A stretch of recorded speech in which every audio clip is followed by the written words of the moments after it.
오늘 우리에게 주실 하나님 말씀은 요한복음 12장 44절로 50절까지 말씀입니다. 우리 사순절 둘째 주간 우리에게 주실 말씀은 요한복음 12장 44절로 50절까지의 말씀을 우리 한 절씩 교독하시고 마지막 50절은 우리 합독하여 받들어 봉독하겠습니다. 예수께서 외쳐 이르시되 나를 믿는 자는 나를 믿는 것이 아니요 나를 보내신 이를 믿는 것이며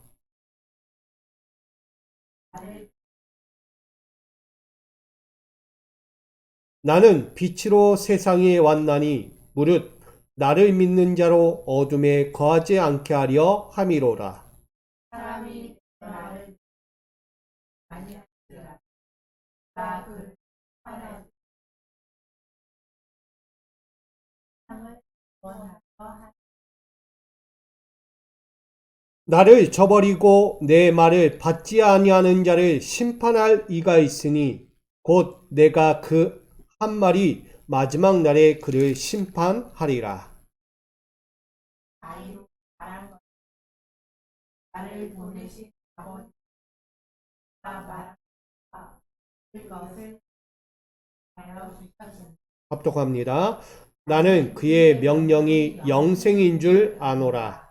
그러므로 내가 이루는 것은 내 아버지께서 내게 말씀하신 그대로니라 하시니라. 아멘.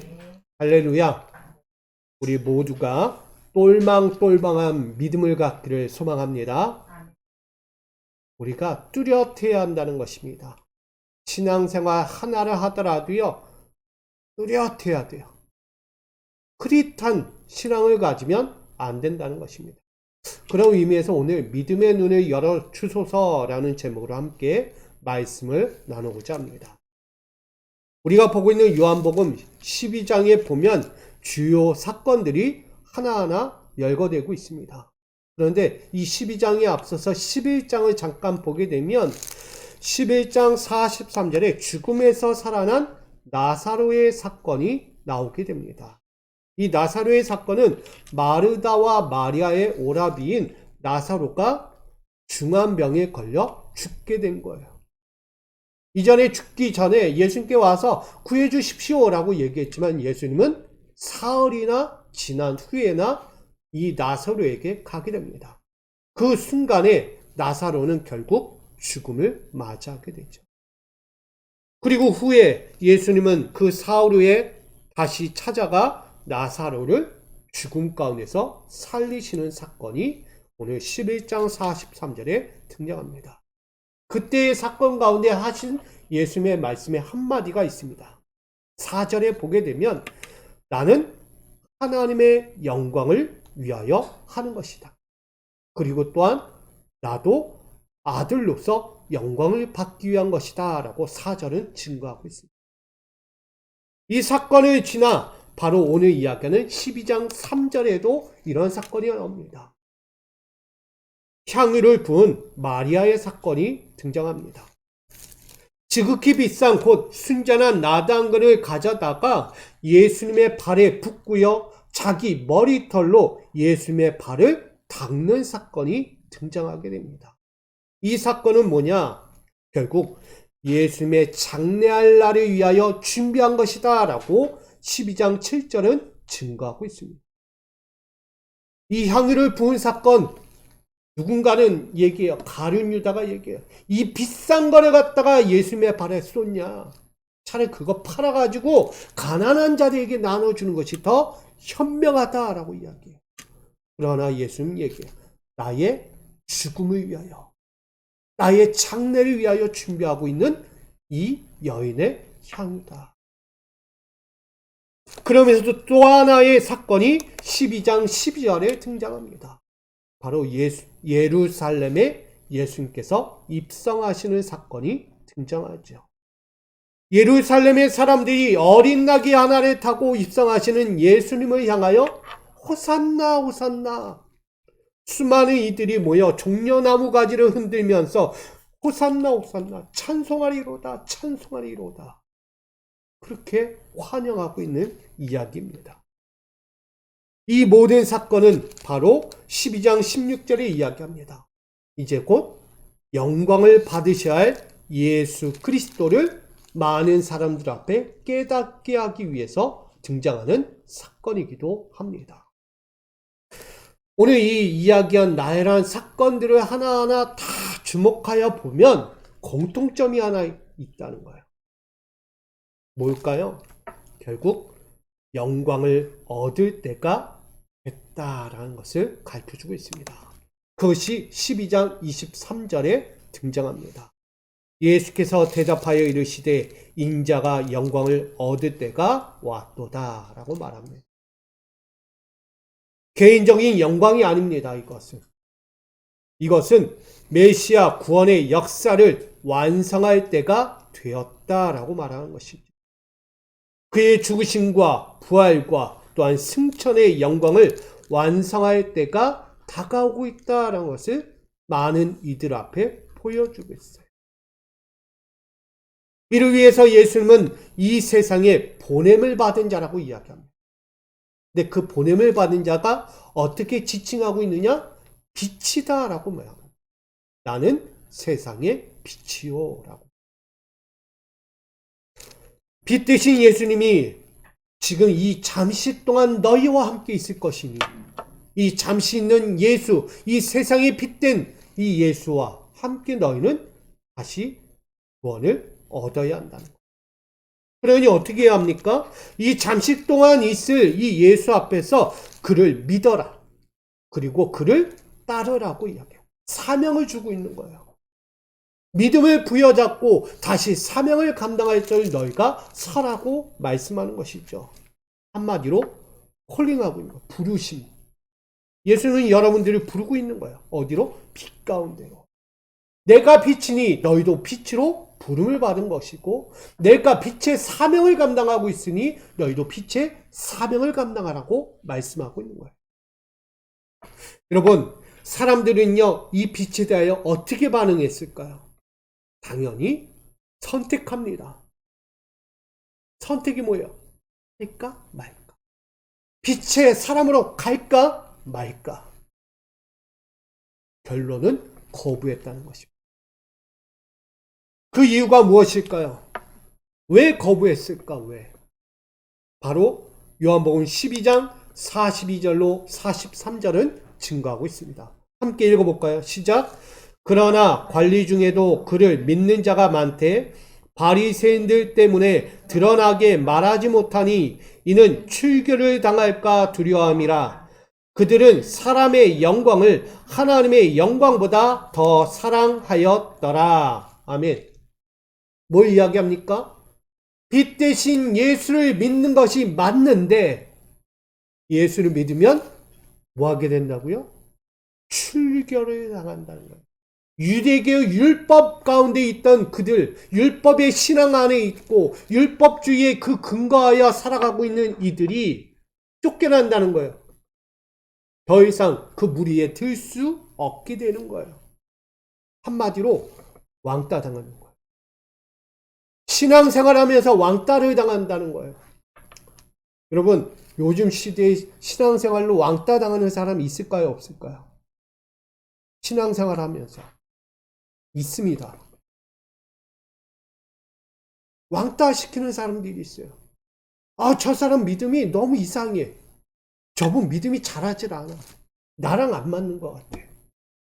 영적 코드가 안 맞는다고 거부하는 거예요. 왕따를 시켜요. 같은 교회 안에서도, 같은 속회 안에서도 말도 하지 않고, 관계도 맺지 않고, 너는 너대로 가고 있는 거예요. 배제시키는 거예요. 왕따를 시킨다는 거예요. 교회 안에서조차. 신앙생활 하면서 왕따 시키는 이들이 이 시대만 있는 것이 아니고 지금 우리 시대에도 있다는 것을 우린 깨우쳐야 합니다. 반성해야죠. 저희 교회는 그렇지 않기에 감사합니다. 뭐 많지 않잖아요. 많으면 있는지 없는지도 모르겠죠. 그런데요, 알게 모르게 우리가 신앙생활 안에서도 왕따의 신앙을 갖고 있는 모습이 너무 많은 거예요. 오늘 이들 가운데도요, 예수를 믿으면 난 출교를 당해 쫓겨나. 그리고 나는 두려워. 내 신앙생활도 제대로 못하는 거예요. 예수교에 들어가면 돌 맞아 죽을 것 같거든요. 결국 어디까지 가겠어요? 십자가에 달려 같이 죽어야만 하는 거예요. 선택하는 거예요. 그러니 거부할 수밖에 없겠죠. 여러분, 이렇게 두려움을 갖고 있는 이들, 결국은 뭘 더 사랑한다고요? 하나님보다 자기의 영광을 더 사랑하고 있다라고 성경은 그래서 증거하고 있는 거예요. 이런 자들에 향하여 예수님은 말씀합니다. 우리 12장 37절 함께 읽어볼까요? 시작. 이렇게 많은 표적을 그들 앞에서 행하셨으나 그를 믿지 아니하니. 여러분, 예수님께서요, 그들 가운데 믿음을 얼마나 심어주려고 노력했는지, 하나님 나라에 들어갈 자격을 얻게 하기 위해서 끊임없이 얼마나 노력했는지를 분명히 보여주고 있는 거예요. 그게 표적입니다. 기적과 이사를 수없이 그들 앞에 보여줬지만 그들은 믿지 않았다는 것입니다. 여러분, 유대인들은요, 눈이 멀었어요. 또한 마음조차 완고한 자들이 되어 버렸습니다. 우리 사람들 하면 제일 민감한 부분이 뭘까요? 사람들에게 저는 오감이라고 생각합니다. 오감이 뭐죠? 시각, 청각, 촉각, 미각, 후각. 이 오감이라는 이 감각을 통해서 우리 민감함을 절대적으로 느낍니다. 근데 예수님 한번 잘 보세요. 우리 인간이 제일 민감한 부분 가운데 베이스를 두고 있어요. 바탕을 두고 있다는 거예요. 사람들에게 가까이 가기 위해서 인간이 갖고 있는 그 민감한 오감을 그대로 적용해서 사역을 하고 계시다는 것을 보게 됩니다. 근데 그 예수님은 그 표적들을 통해서 그들의 민감한 부분을 만지면서 이 믿음으로 말미암는 구원에 이르도록 노력을 했어요. 애썼다는 거예요. 그런데 그럼에도 불구하고 그들은 이 오감마저 마비가 되었어요. 감각이 없는 거예요. 우리도 감각이 없으면 힘든 거예요. 제가 엊그제 치과를 다녔어요. 뽑은 이를 다시 재시술을 하면서 그 과정을 겪는데 마취제를 5방을 넣는 거예요. 계속 찔러대는 거예요. 계속 찔러대는 거예요. 여러분, 아픈 게 바늘 한번 찔릴 때 고통이 어마어마한 거예요. 2번 찌를 땐 그나마 덜해요. 점점 찌를 때마다 어떻게 할까요? 감각이 없어요. 마비가 되었다는 얘기죠. 뭘 이야기하느냐? 예수님의 말씀을 끊임없이 보여주고 표적, 그들이 갖고 있는 민감한 오감을 통하여 그들의 신앙 가운데 표적을 보여줬어도 그들이 무감각해졌다는 거예요. 너무 좋았나? 예수님의 사역, 그 표적과 기사, 그 모든 것이 너무 좋았 나머지 그들이 감각을 잃어버린 거예요. 영적인 감각을. 결국 믿음으로 나아갈 수 없는 신앙이 되어버렸던 것입니다. 그게 예수님의 잘못은 아닙니다. 그들은 너무나 편한 걸 원한 거예요. 가만히 있어도 얻을 게 너무 많은 거예요. 예수님. 앞전에 이런 얘기했어요. 예수님은 딱 볼 때, 저들을 볼 때 어떤 신앙이냐? 기적에 환장한 자들이. 우리 사순절 기간 묵상 말씀에 이런 얘기했어요. 기적에 환장한 사람들. 이해되시나요? 사람들은 기적에 환장했대요. 환장. 기적 아니면 안 믿는 거예요. 아니. 뭐라도 이 자리에 앉아서 기적. 결국 신앙의 모든 것들이 마비되니 믿음은 없는 거죠. 저는 이런 이들을 보면서 한 번쯤 생각해 보게 됩니다. 우린 에바다의 안경을 써야겠구나. 에바다의 안경. 에바다 뜻이 뭐죠? 너는 열려라. 히브리어 뜻이에요. 헬라어로 그렇게 이야기합니다. 에파타. 너는 열려라. 저는 그래서 에바다의 안경이 우리가 써야 할 필요한 존재가 아닐까라는 생각을 합니다. 안경이란 것이 뭘까요, 여러분? 실생활에서 점차 초점을 잃어버리고 내가 무엇인가를 하기에 부담스러워할 여정이 됐을 때 그 실생활의 어려운 상황들을 겪지 않고 뚜렷하게 살아갈 수 있도록 내가 맞춰 쓰는 것이 안경이죠. 나에게 절대적으로 필요한 거예요. 세월이 흐르면서도 생기는 게 뭐죠? 안경이에요. 내 시력을 보호해야 하니까. 뭐 눈만은 아니겠죠. 여러 가지 내 신체 부위에 필요한 것들이 있으면 그걸 하나하나 적용해 가면서 나에게 보탬을 보완해 주는 것이 우리에게 필요한 것이에요. 저는 이만큼 보완해야 할 것이 에바다의 안경이라고 생각합니다.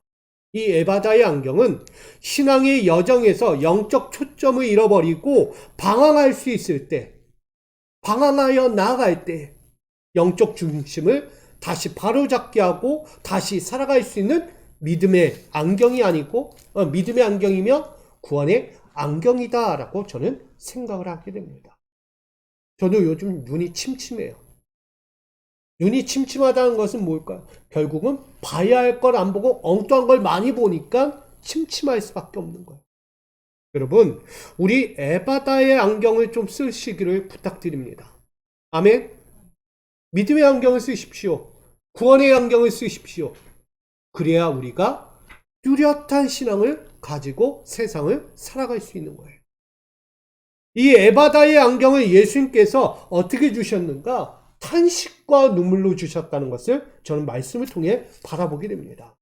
우리 마가복음 7장 34절 한번 같이 읽어볼까요? 마가복음 7장 34절 시작. 하늘을 우러러 탄식하시며 그에게 이르시되 에바다 하시니 이는 열리라는 뜻이라. 아멘. 예수님께서요 에바다 이 은혜의 안경을 주실 때 그냥 주지 않았어요. 어떻게 해요? 하늘을 우러러 탄식하셨다는 거예요. 탄식. 괴로운 인생 앞을 보지 못하고 고난 중에 평생을 살아가던 그에게요 예수님은 하늘을 우러러 탄식하셨대요. 탄식. 여러분, 신앙 속에 통곡의 장벽이 있다는 것을 말합니다. 우리는 통곡하는 장벽들이 있어요. 삶을 살 때. 뭘 해도 눈물이 흘릴 수밖에 없고, 뭘 해도 아플 수밖에 없고, 뭘 해도 무릎 꿇어야만 하는 신앙이 있다는 거예요. 그런 장벽들이 내 삶에 널브러져 있어요. 이거 어떻게 헤쳐갈 거예요? 그때 예수님은요, 탄식해 주시는 거예요. 내 사랑하는 자를 위하여 눈물을 흘리고 있는 거예요. 저가 이런 고통과 아픔과 슬픔의 인생을 살고 있는 인생입니다. 하나님. 저는 이를 위하여 기도하오니 만져주십시오. 열어주십시오. 인생을 열어주십시오. 다시 회복하여 달라고 통곡하면서 기도하시는 예수님이세요. 이 통곡의 장벽 앞에 있는 이들을 위해 이야기하는 거죠. 결국 유대인들은 뭐예요? 눈이 있어도 볼 수 없는 이들. 귀가 있어도 들을 수 없어요. 그리고 혀가 있어도 말할 수 없는 존재들이다라는 것을 가르쳐주고 있는 것입니다. 결국 연약한 자들이에요. 이런 사람들이 향하여 보고 듣고 말할 수 있는 영적 안경의 믿음을 눈물로써 허사하고 있는 거예요. 허락해주고 있는 것입니다. 저는 예화를 하나 들고자 합니다. 우리 디도모 아시나요? 디도모가 누구죠? 성경 속의 디도모. 도마라고 이야기합니다. 이 도마는 우리가 잘 알고 있는 상징이 뭐죠? 믿음이 없는 자라고 이야기합니다. 믿음. 예수님께서 그에게 늘 얘기했어요. 믿어라, 믿어라. 근데 그는요, 믿음이 반대로 갔어요. 믿음 없어요. 믿음 없어요. 그래서 이야기해요. 요한복음 14장 5절에 보면 도마가 이르되 주께서 어디로 가시는지 또한 우리가 알지 못하는데 그 길을 내가 어찌합니까? 주님 맨날 간다고 하는데 내가 그 길을 어찌합니까? 내가 주님 간다고 하는데 어디를 가는지 내가 모릅니다. 근데 예수님께서 늘 가르쳐줬어요. 나는 곧 죽을 거야. 그리고 나는 다시 하나님께로 올림 받을 거야. 제3일 만에 다시 부활하셔서 하나님께로 다시 갈 것을 끊임없이 그들 앞에 말씀하셨어요. 근데 이 제자 도마는요, 믿음이 없어요. 들어도 흘려가요. 그러니 그 귀와 눈과 입술은요, 다 헛된 것을 고백하고 있죠. 결국 나중에 부활하신 예수님을 만나고도 뭐가 없어요? 믿음이 없어요. 그러면 뭐라고 이야기해요? 나는 예수님의 그 옷자락에 손을 넣지 않고는, 예수님 그 손에 만져보지 않고는 절대 못 믿겠다고 얘기해요. 절대. 아주 믿음 없는 게 최고예요. 믿음 없는 게. 그런 도마, 이 디도모에게 예수님께서 뭐라고 얘기해요? 요한복음 20장 27절은 믿음 없는 자가 되지 말고 뭐가 되라? 믿는 자가 되라고 말씀해요. 예수님이 어떻게 하셨다고요? 통곡의 눈물을 흘리시는데, 믿음 하나 얻게 하기 위해서 통곡의 눈물을 흘리시는 거예요. 우리가 신앙의 자리에 서서도요, 장벽이 많은 거예요. 교회 수십 번 다녀도, 몇 년, 몇십 년에 다녀도 믿음이 없어서 예수님은 지금도 통곡하고 계신 거예요. 왜? 구원 못 받을까봐. 저 영혼이 구원받아야 하는데 믿음 없어가지고 구원 못 받을까봐 통곡하고 계신 거예요. 교회 다니는데 말씀은 듣고 예배는 드려도 믿음이 자라지 않는 거예요. 여러분, 우리의 인생이 그만큼 얼마나 위험천만한지를 보셔야 하는 거예요. 신앙생활이 얼마나 위험천만한 거예요. 내가 구원 받을까 못 받을까 염려하며 사는 거예요. 믿음 없으면 나 구원 못 받는 거예요.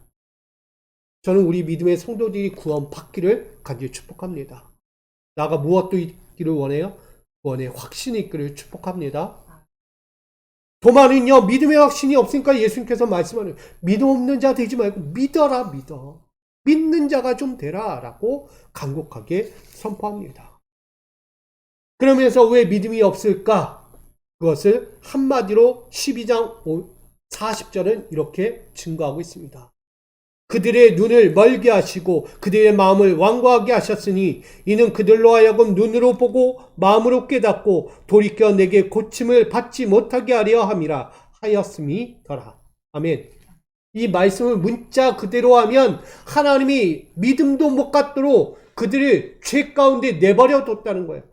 뭐라고 이야기해? 고침받지 못하게 하려 함이라. 완전히 버려졌다는 이야기입니다. 문자 그대로 하면 하나님이 고침받지 못하도록 눈도 멀고 귀도 멀고 입도 닫게 만들었다는 거예요. 근데 이 말씀을 잘 보시면 하나님께서 인간을 강팍한 죄인으로 만든 것이 아니다는 것을 말합니다. 이것은 하나님께 대한 반역과 악한 일들로 나아가는 그들을 그대로 그냥 내버려 두신 거예요. 하나님이 만든 게 아니고요. 그들 스스로가 그런 길에 서 있기 때문에 하나님은 만지지 않은 거예요. 그냥 그대로 한번 가봐라. 우리 이런 말 많이 하죠. 너 두고 보자. 많이 해보시죠. 너 나중에 한번 두고 보자. 결국 뭐 한다는 거야? 너 그대로 가도록 그냥 내버려 둔다는 거야. 너 하고 싶은 대로 해봐라 이거예요. 하나님도. 너 결과가 어떻게 될지 한번 두고 보자라는 뜻입니다. 결국 하나님의 이 말씀을 통해서 우리가 한번 생각해 보면 이전 같으면 어떻게 했을까요? 하나님 진노하시고요. 때로는 채찍, 책망하시면서 그들을 다시 돌이키게 하셨을 거예요. 하나님 끊임없이 진노하시고 채찍을 들어서 돌이키게 하는데 하나님 열심을 냈다는 거예요. 근데 하나님은 참 신기하게도 이 순간에는 그냥 내버려 두셨어요. 잘 생각해 보십시오. 우리가 하나님 없는 신앙을 걷고 있을 때 하나님이 나를 채찍하고 있는지 아니면 내버려 두고 있는지를 보셔야 돼요. 저는 채찍 당할 때가 축복이다라고 생각합니다. 맞죠? 하나님은 완전히 나를 내버려 뒀다고 생각해 보세요. 버려진 자예요. 버려진 자. 더 이상 돌이키기가 어려운 거예요. 고침을 받지 못하게 한대요. 이건 구원이 없는 거예요. 하나님께서 채찍을 들어 나를 깨우쳐 주시고 책망하시고 진노하신 건 그래도 사랑하니까 채찍 드는 거예요. 여러분, 이 은혜를 우리가 잊지 않기를 부탁드립니다. 오늘 이 하나님의 신앙 없는 삶을 살아가는 그들에게는요, 하나님을 섬기지 않는 죄가 있었어요. 그리고 부도덕한 그들의 행위들 얼마나 많았는가를 분명히 보여주고 있는 것입니다. 그 가운데 하나님은 공의의 심판을 펼칠 것을 이 말씀을 통하여 전하고 있는 것입니다. 하나님께 버림받은 자들의 최후, 결코 보호받을 수 없는 존재들이라는 것을 강조하고 있는 것입니다. 여기서 저는 요한복음 12장 43절을 다시 보게 됩니다. 이런 이들이 누구라고 이야기할까요? 바로 이렇게 이야기하죠. 그들은 사람의 영광을 하나님의 영광보다 뭐했다? 더 사랑했기 때문이다. 하나님을 사랑하지 않는 자들은 결국 하나님의 영광을 버리고 자기 갈 길로 갔다는 이야기입니다. 이쯤 되면 어떤 이야기가 생각날까요? 제 갈 길로 갔더라. 더 사랑하여 갔더라. 저는 바울의 동역자 데마가 생각납니다. 데마. 이는 이 세상을 사랑하여 나를 버리고 데살로니가로 갔고 라는 말씀이 있어요. 디모데후서 4장 10절 상반절에 나옵니다. 바울의 처음 동역자예요. 복음을 함께 전하던 자였어요. 근데 이가요, 어느 순간 이 복음을 버리고 딴 데로 갔다는 거예요. 복음을 전하며 주의 나타나심을 사모하며 기다려야 하는데 이 데마가요, 바울이 복음을 전하다가 어려운 상황에 처하니까 뭐가 생겨요? 두려움이 생기기 시작합니다. 복음을 전하다 걱정이 된 거예요. 나도 저렇게 되지 않을까. 그래서 이 바울을 버리고 자기 갈 길로 갔다는 것입니다. 한마디로 사람도 버리고 신앙도 버리고 어디로? 세상으로 갔다는 얘기입니다. 앞전에 이야기했죠. 바리새인들 때문에 출교를 당할까봐, 내가 예수를 믿는 동시에 출교를 당하고 미움받을까봐, 왕따를 당할까봐 두려워서 저 세상을 향하여 나간 자가 바로 데마라는 것입니다. 여러분, 우리가 기억할 것이 있어요. 이 데마를 통해서. 그것이 누가복음 16장 13절 하반절에 이야기합니다. 함께 있습니다. 시작. 너희는 하나님과 재물을 겸하여 섬길 수 없느니라. 아멘. 데마는요, 겸하여 섬기고 있는 거예요. 좀 편할 때 하나님 섬기고 위급하고 위험천만한 순간이 오면 순간 버리고 세상을 향하여 가는 자. 우리가 그런 신앙 갖고 있지 않는가 돌아봐야 합니다. 조금이라도 어려움 생기면 한순간 다 버려버려요. 내가 그렇게 믿고 있던 사람도 버리고 하나님도 버리고 저 세상으로 가는 거예요. 저는 이 모습을 코로나 시국에 보았어요. 코로나 시국에요. 다 버리고 간 거예요.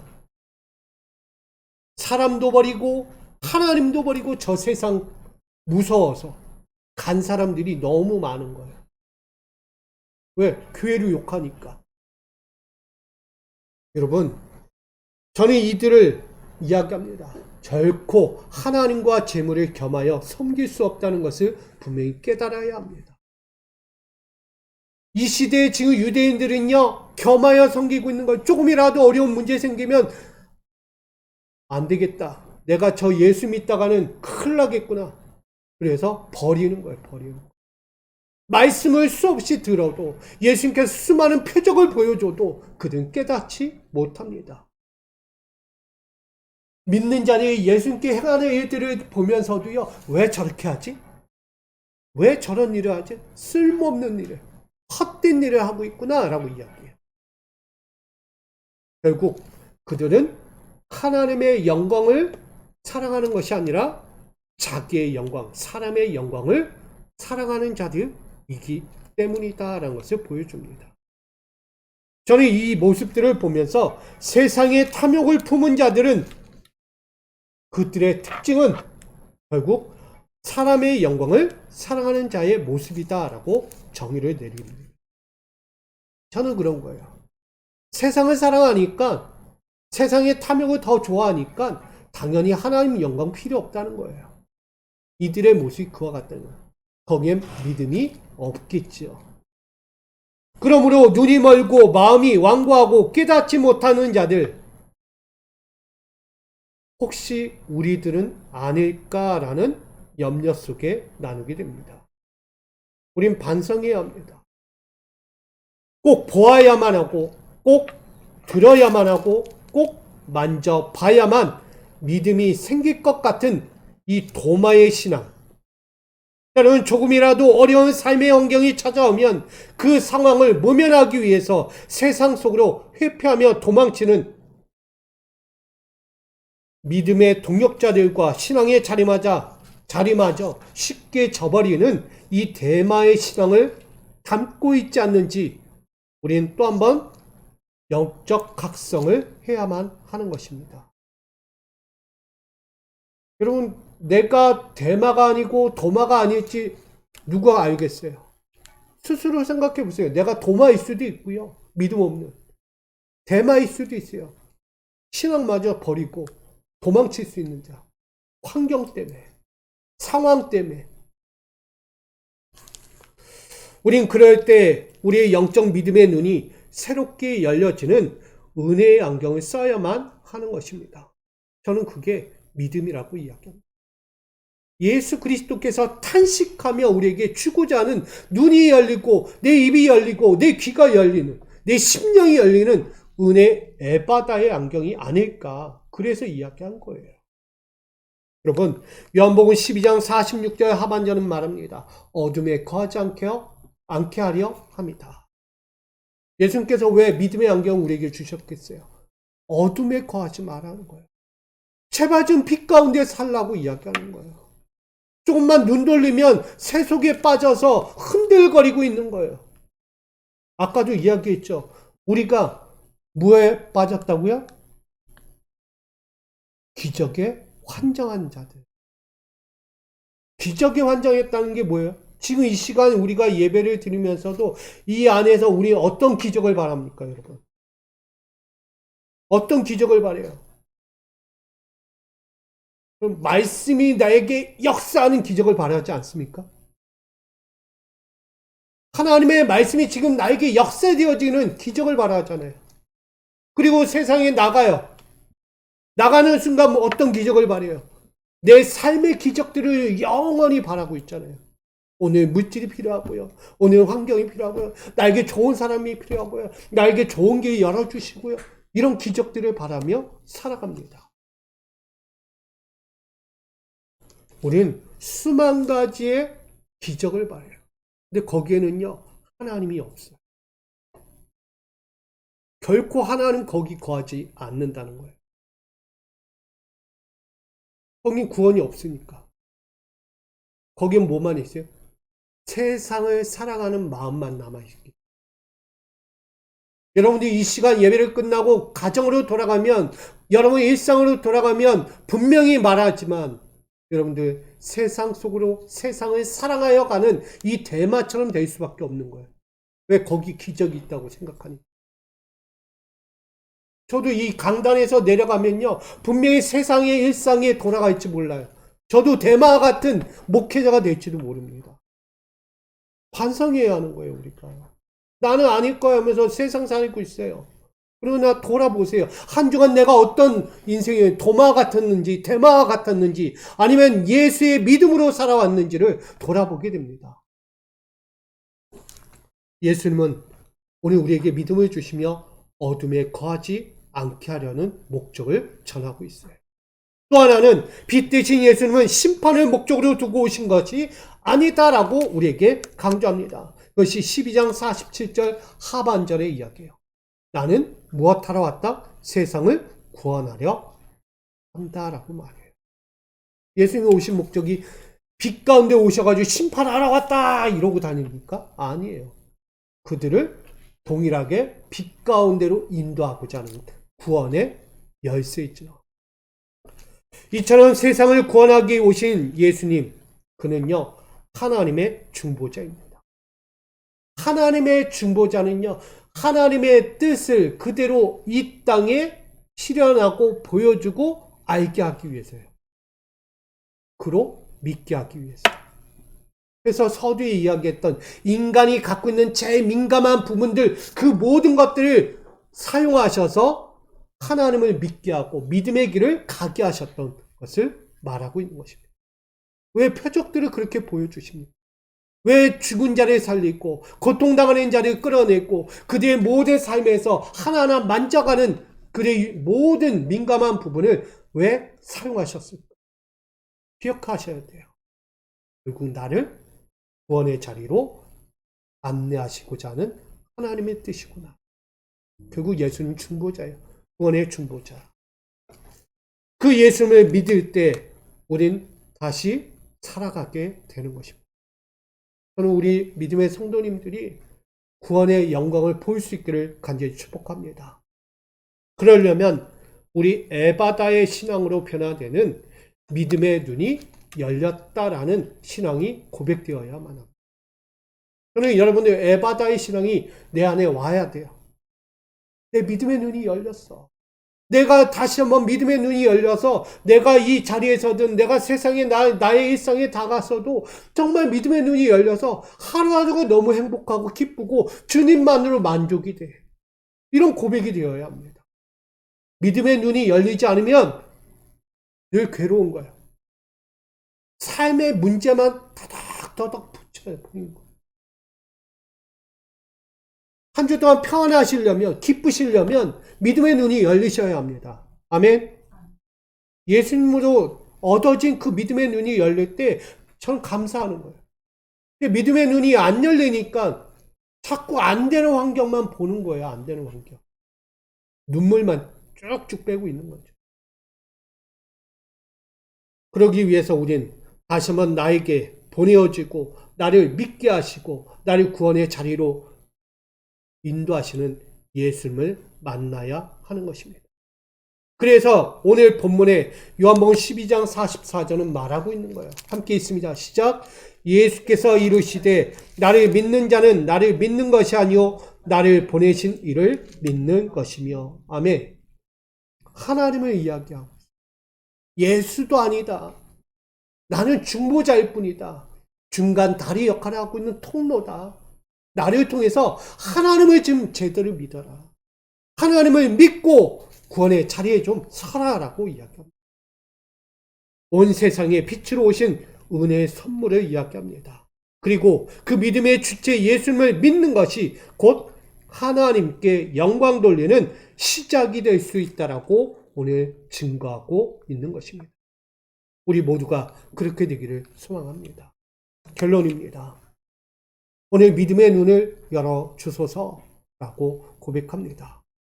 지금 우리의 신앙생활이 영적 초점을 잃고 방황할 만큼 믿음 없는 도마와 데마의 신앙생활을 하고 있는지 우리가 인지해야 합니다. 점검해야 하는 거예요. 그리고 다시 영적 중심을 다시 붙잡을 수 있는 예수님으로 믿음의 안경을 쓰고 하나님께 영광 돌리며 살아갈 수 있는 우리의 삶이 되기를 축복합니다. 그리야 할 때 우리에게 남겨진 한 가지가 있어요. 그것은 바로 오늘 12장 50절에 증거하는 거예요. 영생을 마주한 축복의 인생이 되는 것입니다. 12장 50절 나는 그의 명령이 영생인 줄 아노라. 그러므로 내가 이루는 것은 내 아버지께서 내게 말씀하신 그대로니라 하시니라. 아멘. 예수님의 목적은요. 지금 그들에게 뭘 주고 위해서요? 영생을 주기 위해서요. 눈이 열려야 되는 거예요. 떠져야 하는 거예요. 그 모든 심령들이 열려질 때 영생을 얻는 거예요. 저는 우리 모두가 영생을 소유하기를 축복합니다. 영생을 소유하면요. 지금 이 시간 예배 끝나고 나갈 때 어떨까요? 막 뛰어나갈 거예요. 어떻게? 야! 신나서 나가는 거예요. 영생을 맛본 자들. 근데 영생을 맛보지 않으면요. 또 축 처져서 나가는 거예요. 에이구, 또 집에 가면 또 이 일 있고, 또 저기 가면 또 내일이면 또 누구 만날까? 아이고, 귀찮아. 어깨가 축 처지는 거예요.